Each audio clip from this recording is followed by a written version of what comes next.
Good afternoon. Today I'll present a paper involving MCDA.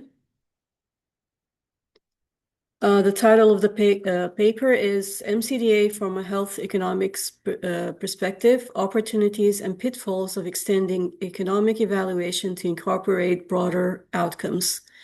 This paper was based in the UK and it was published in 2018.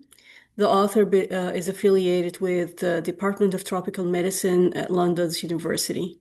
The paper handles a multi-criteria decision analysis and defines it as a structured decision-making process that offers greater flexibility to incorporate multiple objectives than cost-effective analysis or benefit analysis.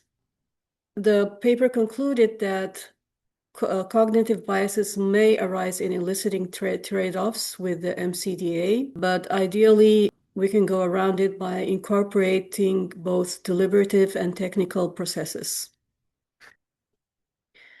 So, background about multi-criteria decision analysis. It's a structured decision-making process that offers greater flexibility to incorporate multiple objectives than cost-effective analysis or benefit cost analysis. Basically, there are multiple criteria or options. Each are weighed with the preference of the society, and then all of these weighted averages are combined to give you one number that you can compare different options with and make a decision based on that. Ideally, those inputs or criteria should be orthogonal, meaning they're not overlapping. It takes into account costs of medical innovation, unlike cost effectiveness and benefit analysis. It accounts for vulnerable population. That's a very important thing because in cost effectiveness and cost benefits, it's all about willingness to pay and basing things on their costs. But here we're accounting for those with low socioeconomic status, poor health, and lower access to healthcare, basically those who are disadvantaged. It needs to counter the influence of selection, cognition, and deliberation biases in elicitation exercises. For example, here you can convene citizen juries and establish tariffs for quality of life ways.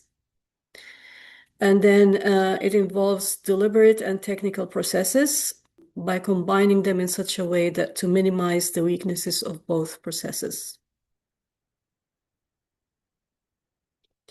So the study basically compares those three metrics, cost effectiveness analysis, benefit cost analysis, and MCDA. When it comes to benefits, for the cost effectiveness, it measures the health and direct economic consequences of changes in health.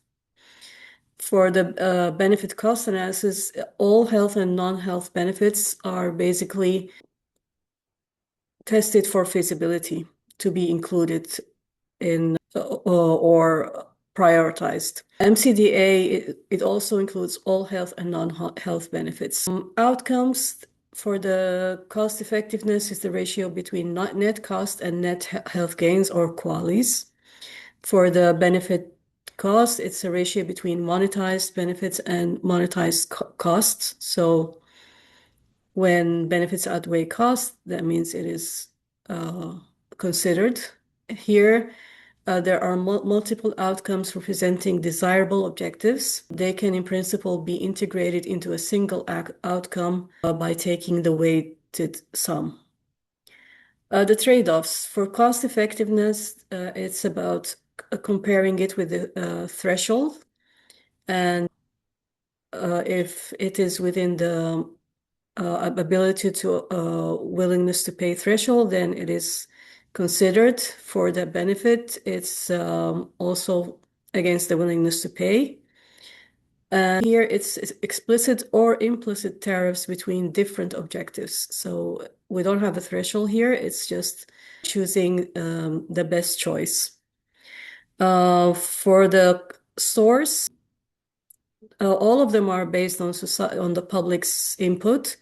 Cost effectiveness is societal judgment as expressed through a budget limit In economic reference case, a committee deliberation or other means.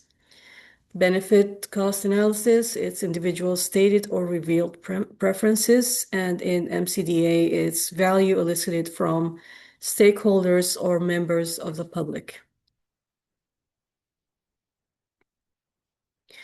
So the study was a very short study, and the strength in the study is just comparing the three metrics together, weighing which ones are better. Of course, the author was arguing for MCDA, and it explains the importance of MCDA in technology adoption. The limitation is that it doesn't include any examples or clarification of terms. The cognitive biases may persist with MCDA depending on elicitation questions.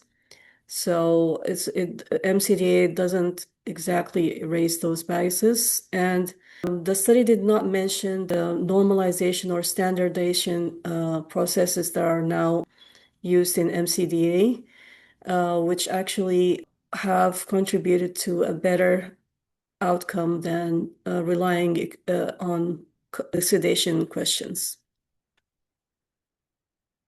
And that's all for this study. Thank you for listening.